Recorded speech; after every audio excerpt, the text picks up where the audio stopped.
د بېنظیره روپۍ چې دی هغه شروع دي، خو ځینې کسان دا تپوس کوي چې موږ ته به د ماشومانو وظیفه له دې سره میلاویږي که نه میلاویږي. ځینې کسان اوس هم دا تپوس کوي چې دا قسط د کله نه شروع کېږي. نو دا اوس هم په ځینې ضلعو کې شروع دی.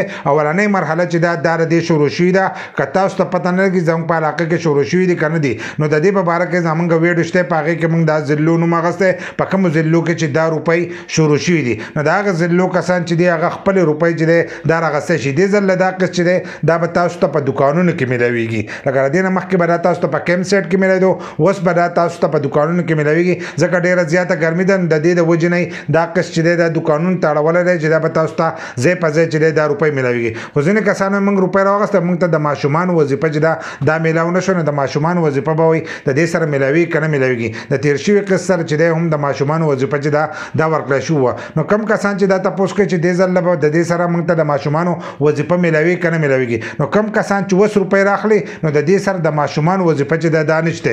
خو یو څو ورځې پس چې د دې سره به د ماشومانو وظیفه چې دا به یو ځای کوي. اوس چې زه ویډیو جوړوم نو د ماشومانو وظیفه چې ده په دې ټایم کې نه ده شروع، خو په راتلونکي وخت کې چې د ماشومانو وظیفه به شروع کېږي. لکه د دې میاشتې اخر ته یا د بلې میاشتې په اولنۍ هفته کې چې د ماشومانو وظیفه به هم د دې سره شروع کېږي. نو تاسو ته بیا د ماشومانو وظیفه چې دا به هم میلاویږي. په دې کې ځینې نوي کسان دي، نو نوي کسان ته چې دی هغو ته به د 8171 نه چې دی میسج راځي او په هغې کې به ورته لیکلي چې ستاسو دومره روپۍ دي. نو که ستاسو سره د ماشومانو روپۍ نو تاسو ته به د ماشومانو روپۍ هم میلاویږي. خو که تاسو خپل ماشومان په پابندۍ سره اسکول ته لیږلي، که په پابندۍ سره تاسو اسکول ته نه لیږلي، نو بیا هم ستاسو ماشومانو ته دغه وظیفه چې دا نشي میلاویدی.